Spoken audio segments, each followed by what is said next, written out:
Olá, muito boa noite para você. Seja bem-vindo a mais um programa Band Entrevista aqui na tela da Band Amazonas para Manaus e mais 22 municípios do estado.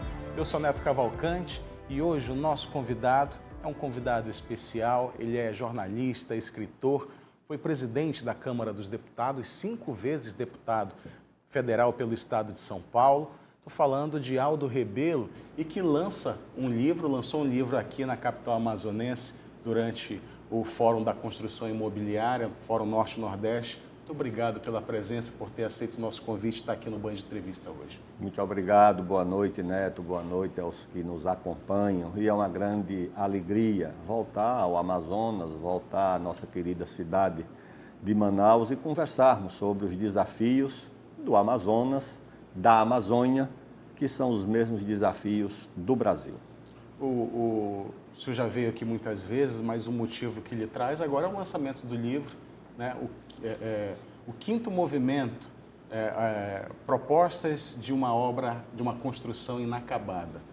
E aí o senhor nesse livro faz uma menção à Amazônia, né? Mas antes de a gente entrar no contexto do livro, gostaria...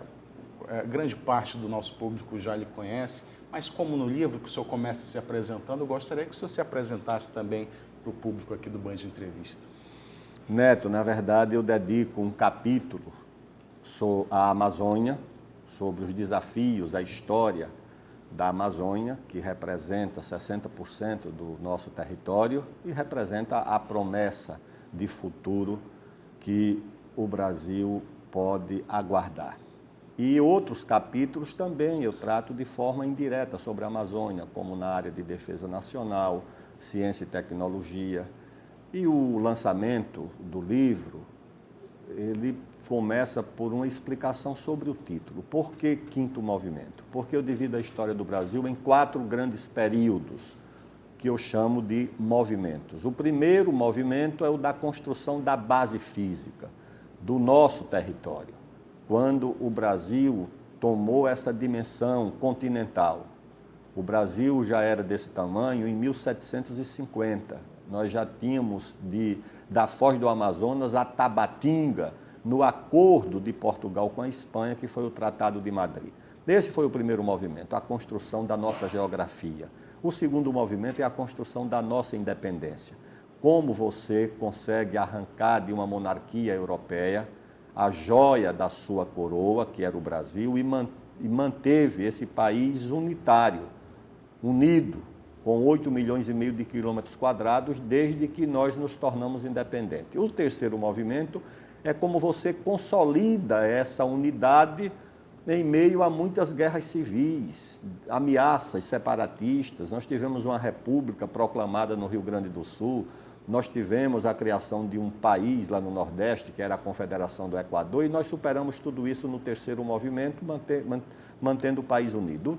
O quarto movimento é a base social e econômica. Como é que você constrói um país industrializado, com uma agricultura forte, competitiva? Esse é o quarto movimento. Aí nós entramos num processo de desorientação. E aí, 2012, 2013, o movimento, não vai ter Copa, todo mundo na rua, grupos de direita, grupos de esquerda, o Brasil sofrendo uma espécie de guerra híbrida e perdemos o rumo. E o que eu proponho como quinto movimento é a retomada da construção do Brasil, com a retomada do desenvolvimento, do crescimento da economia, com a redução das desigualdades que voltaram a crescer e com a valorização da democracia. Com esses 3 movimentos, nós conseguiríamos retomar essa construção inacabada e aí a Amazônia tem um papel mais do que decisivo, um papel essencial, um papel incontornável.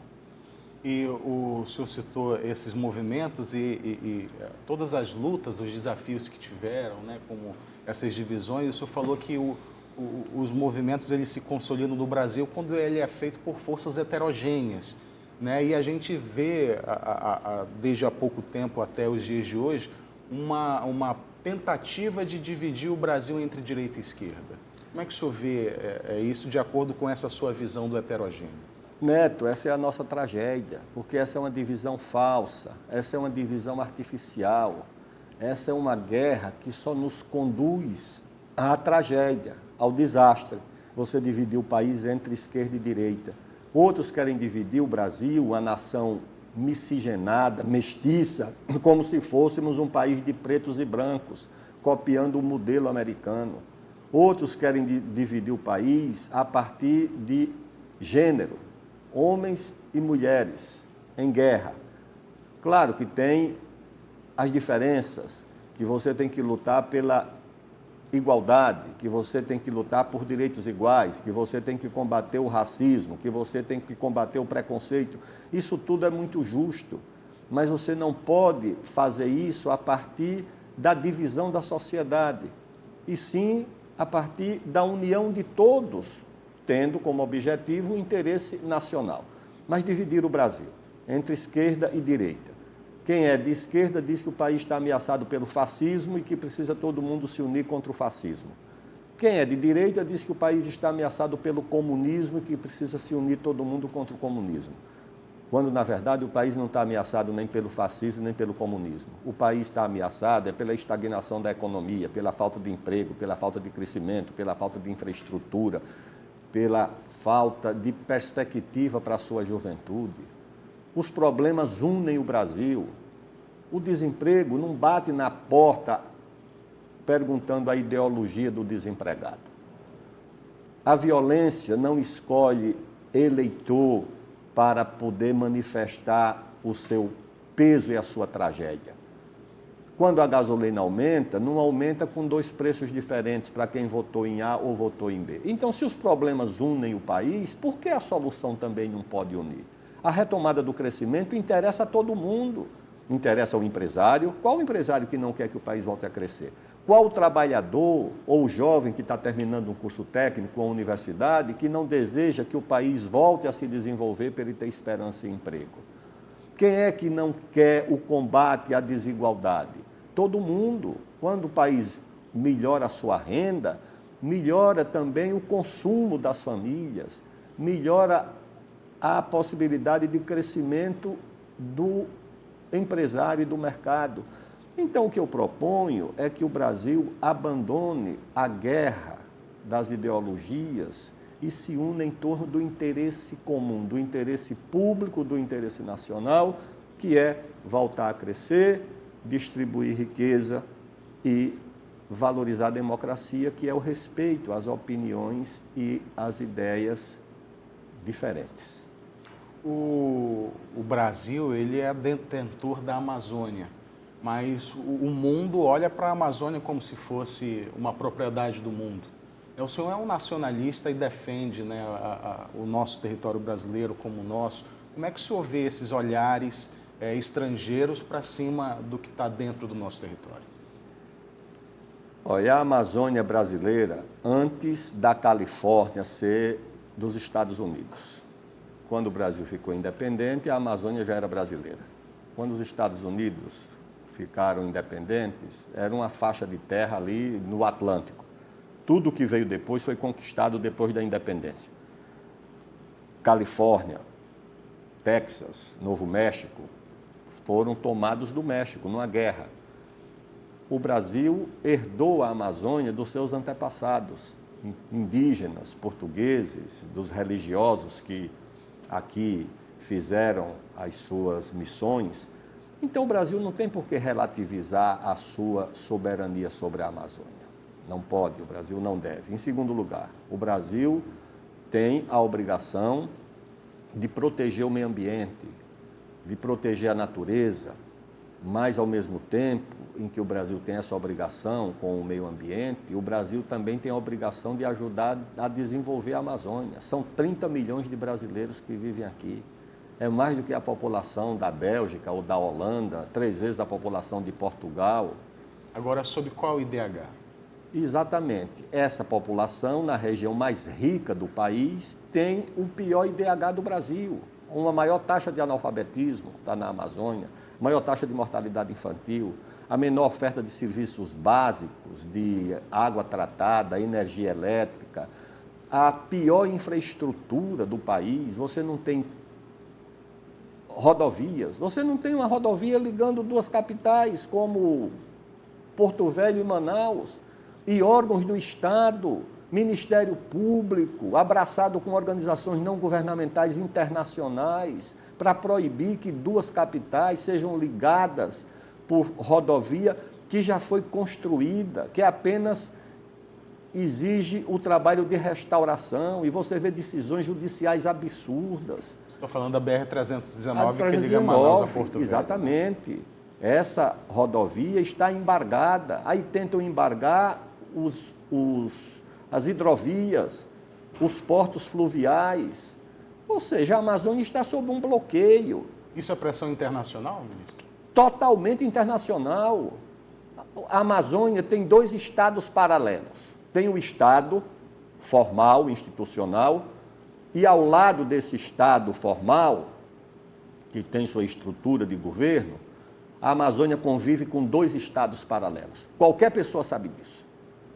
Um estado paralelo é o crime organizado, que vai tomando conta da nossa região exatamente por falta de perspectiva. Em alguns municípios da nossa fronteira, aqui com o Peru, o tráfico já é o maior empregador, mais do que o poder público. Essa juventude sem esperança. Então você tem ali na fronteira, de um lado a Colômbia, do outro lado o Peru, e nossas cidades fronteiriças com os nossos jovens, recrutados para esse tipo de estado paralelo que está sendo construído na Amazônia. E o outro estado paralelo, em parte responsável por esse outro, são as organizações não governamentais estrangeiras, associadas a agências do Estado brasileiro, bloqueando o desenvolvimento da Amazônia. Esses dois estados paralelos se retroalimentam. Então você tem aqui na Amazônia 600 mil meninas e meninos estudando nas universidades, um fazendo o curso de engenharia, o outro de veterinário, o outro de pedagogia, o outro de medicina, o outro de direito, o outro de zootecnia. Para fazer o que depois? Abraçar uma seringueira? Abraçar uma castanheira e tirar a renda disso? Não, as senhoras e os senhores do Ministério Público ganham cada um 50, 60 mil reais por mês, já estão com seus empregos garantidos, bloqueando, em aliança com essas ONGs, a esperança dessa juventude. Então isso não é possível, isso tem que ser enfrentado. Você não pode bloquear o direito ao desenvolvimento dessa região que representa o futuro do Brasil. Você conversa com um geólogo de uma companhia importante e ele diz para você, olha, a tabela periódica, toda ela tem na Amazônia. Todos aqueles elementos que tem na tabela periódica tem na Amazônia. Tudo bloqueado. Porque o interesse internacional não deseja que o Brasil incorpore ao seu processo de desenvolvimento a riqueza que há na Amazônia.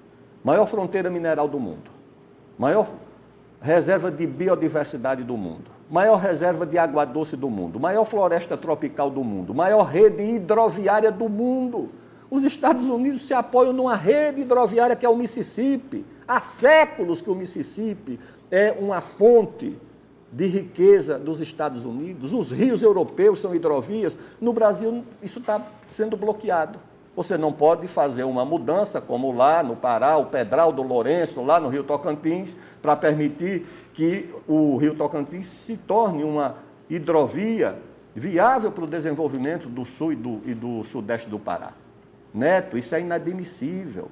O Brasil tem que enfrentar esses dois estados paralelos que querem dominar a Amazônia.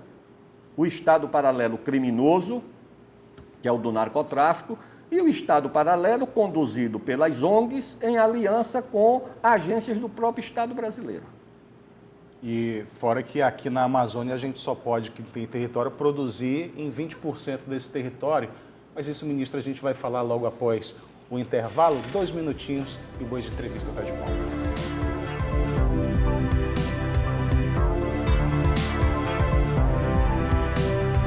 De volta com o Band de Entrevista, recebendo o ex-deputado, ex-ministro Aldo Rebelo aqui nos nossos estúdios para falar do lançamento do livro que ocorreu aqui na capital amazonense, O Quinto Movimento. E a gente falava sobre a Amazônia, finalizamos o primeiro bloco falando dos entraves de conseguir desenvolvimento humano, né, e um local onde a produção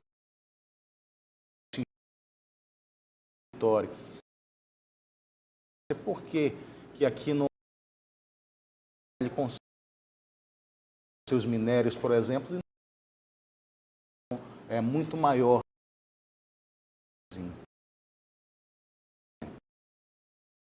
Código Florestal Brasileiro.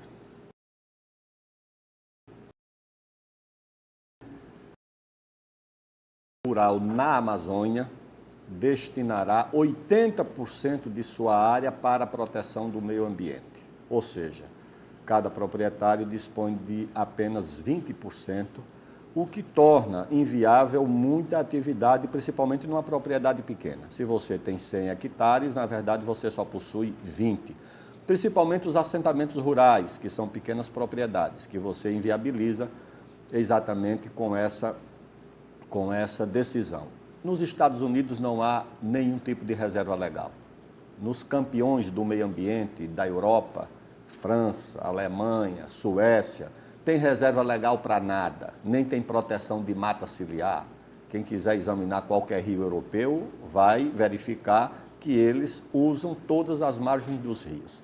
Mas tudo bem, nós fizemos a opção pela proteção e isso é uma virtude da sociedade brasileira. O que você não pode é ainda tentar inviabilizar qualquer atividade nesses 20%, que é o que o Ministério Público, o IBAMA, as ONGs tentam fazer. Aqui mesmo, eu fiz uma aula inaugural da Universidade Federal do Amazonas, de pós-graduação, uma aula magna, e um professor lá de Parintins disse, olha, o rebanho bovino aqui em Parintins caiu de 150 mil cabeças para 50 mil. E os proprietários ou se retiram ou vão morar na periferia da cidade. Você, na verdade, tem uma tentativa de, por pressão, inviabilizar a presença de qualquer atividade na agricultura e na pecuária da Amazônia. O caso do Amapá, onde 80% da área do estado já são áreas de terra indígena ou unidades de conservação, parques, o último deles eu lembro, foi demarcado, são 30 mil quilômetros quadrados, o Parque do Tumucumaque, maior do que Alagoas, maior do que Sergipe. Mas ali, 80% já está tudo imobilizado como área indígena e parque. Restam 20%. Se você for usar os 20%, 80% desses 20% tem que ser destinado à reserva legal. Em resumo, o Amapá não deve dispor de 4 ou 5% de todo o seu território para viabilizar a sobrevivência da sua população, na qual 300 mil estão na área da extrema pobreza. Então, na verdade, você inviabiliza o Estado. O Amapá tem reduzido a sua área plantada por conta dessas pressões. Porque o desejo dessa gente, Neto, na verdade, é desantropizar, ou seja, é retirar a população da Amazônia para transformar a Amazônia numa espécie de jardim botânico, de reserva legal dos europeus, para atingir o tal, a meta zero de emissão de carbono, que não é parar de emitir carbono. Eles vão continuar emitindo carbono e nós vamos sequestrar o carbono para que o mundo permaneça em equilíbrio. É esse o papel que o Brasil vai reservar aos 30 milhões de brasileiros que vão trocar a sua fazenda, a sua plantação, a sua roça na várzea da beira dos rios, por uma bolsa de carbono e de floresta? Não, isso é muito pouco para o que o Brasil tem na Amazônia. Tem uma medida que foi tomada lá no período que se chama de quarto movimento, que foi de povoar a Amazônia. Me corrija se foi no quarto movimento mesmo, mas de povoar a Amazônia e tirando o povo daqui, né, deixando o jardim botânico da forma que o senhor colocou, tira a nossa segurança também, né? O Brasil, a gente precisa justamente povoar essa região, que é para a gente manter a nossa nação segura, né, dentro dos nossos domínios. Se você não tem a presença, você não tem a posse. Esse é um princípio universal da geopolítica. Por isso é que se cunhou a expressão o ut possidetis. Ou seja, é dono quem tem a posse. Se você não tem a posse, por essa razão é que os portugueses proibiram as línguas indígenas que se falavam por aqui, para colocar o português, porque era a língua portuguesa que traduzia a posse de Portugal. Porque aqui se falava a língua geral, em Engatu, batizou toda a fauna, toda a nossa flora, de São Paulo até a Amazônia. Está lá a presença dessa língua geral na cidade de São Paulo. O Guarani tem mais nomenclaturas, né, na botânica do que muitas Está lá outras. no meu livro. Acho que só perde, Só não sei perde se para o latim. Pro latim, não sei se para o grego, para essas línguas antigas. O Guarani, porque foi uma língua que hoje é língua oficial lá no Paraguai, que foi protegida. A nossa língua geral foi quem batizou o Brasil. O pessoal fala em São Paulo que é uma cidade italiana, eu digo é uma cidade indígena. A começar pelo batismo dos bairros, dos rios, é tudo tupi. Morumbi, Ayangabaú, Ibirapuera, Moca, Itaquera, Guaianazes, aquilo tudo é tupi e engatu, e língua geral. Então, o Brasil consolidou a sua posse na Amazônia com Portugal, fruto de uma aliança dos portugueses com as missões religiosas, que foram instaladas por aqui, do Marajó a Tabatinga, os jesuítas, os mercedários, os franciscanos, estabeleceram as suas missões. Era a presença de Portugal via as missões religiosas. E a outra foi a aliança, que foi houve luta e houve aliança. Houve o heroísmo do Ajuricaba, que era o príncipe, o líder dos Manaus, mas houve aliança também com o Pedro Teixeira e 1.300 índios armados de arco e flecha que subiram até Quito para estabelecer os marcos da presença de Portugal, tá certo? E quando você tem a ameaça dessa região ser desantropizada, ser desocupada, é claro que isso ameaça a soberania do Brasil. Ministro Aldo Rebelo, o nosso tempo está chegando ao fim, mas eu não posso deixar de pedir para o senhor falar sobre o seu pensamento, a sua ideia, sobre a situação dos índios aqui na região, a relação deles com o minério, né? Porque não deixam extrair, produzir o nosso minério, a gente vive disso, dizendo que é por conta da terra indígena, mas hoje o indígena está trabalhando de forma clandestina, né, nesses garimpos por aí. Todo mundo sabe disso. Você não tem como impedir que uma população que tem essa riqueza dentro da sua área, da sua terra, deixe de fazer usufruto dessa riqueza. Então, os Yanomamis, eles fazem esse garimpo. Os Cinta-Larga fazem em Rondônia. Os Munduruku fazem no Tapajós. Às vezes se dividem, brigam, disputam, expulsam outros garimpeiros que não são indígenas, ou se associam. Essa situação, todo mundo sabe que existe. O que sai de ouro da Amazônia, do estado do Amazonas principalmente, de forma clandestina, sem pagar um centavo de imposto, depredando o meio ambiente, usando substâncias proibidas, sem proteger aqueles que extraem essa riqueza, porque usufrui apenas uma parte dela, porque sai clandestinamente. Tudo isso tem que ser regularizado. Troca pelo alimento do dia. Troca por qualquer coisa. Então, isso tem que ser regularizado, consultando os índios, distribuindo uma parte, pagando os impostos.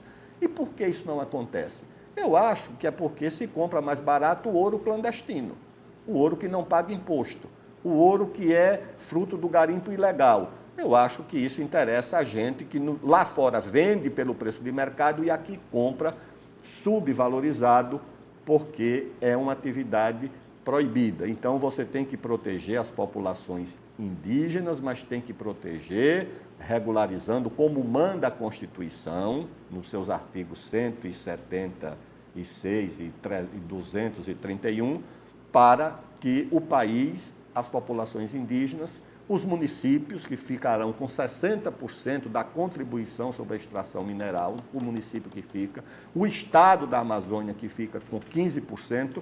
E por que não se faz isso? Porque há interesses ocultos, como diria o presidente Jânio Quadros, que impedem essa situação. Muitas tentativas, nenhuma delas com sucesso, né? Aconteceu já desde a época do presidente Sarney, que se tenta regulamentar. O presidente Lula tentou 2 vezes e isso tudo termina em fracasso, porque há forças interessadas em que isso não aconteça. Temos 2 minutos e eu vou cometer uma maldade, pedir para o senhor dizer o quão utópico e o quão realista, palpável é a consolidação do 5º movimento para a gente finalizar essa construção do Brasil.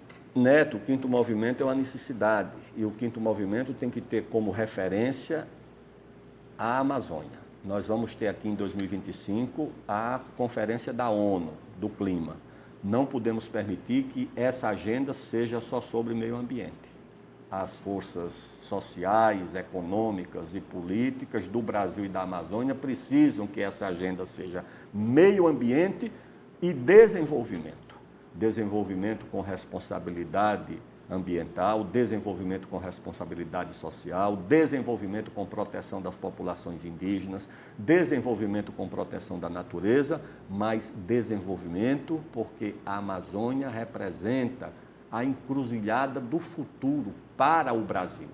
Se o Brasil conseguir transformar a Amazônia numa fonte de riqueza, o Brasil será um país muito importante. Se bloquear, o Brasil será o jardim botânico da Europa e os amazônidas farão parte da população mais pobre do mundo. E essa agenda precisa ser mudada. Não queremos o congelamento do poder mundial, que seria o congelamento da Amazônia. Nós queremos meio ambiente, responsabilidade com o clima, mas com o desenvolvimento, que é uma aspiração de todos os brasileiros, de todo o mundo, e não poderíamos excluir disso os nossos irmãos que vivem e trabalham na Amazônia. Dentro da... nadamos na commodity água aqui na Amazônia. Aldo Rebelo, ex-ministro da Ciência e Tecnologia, do Esporte, da Educação, da Defesa, 5 vezes deputado federal, presidente da Câmara dos Deputados em Brasília. Muito obrigado mais uma vez pela entrevista. Uma honra falar com o senhor aqui no estúdio do Band de Entrevista. Obrigado por tudo. Para você, uma boa noite. No próximo domingo, a gente está de volta em mais um Band de Entrevista. Até lá.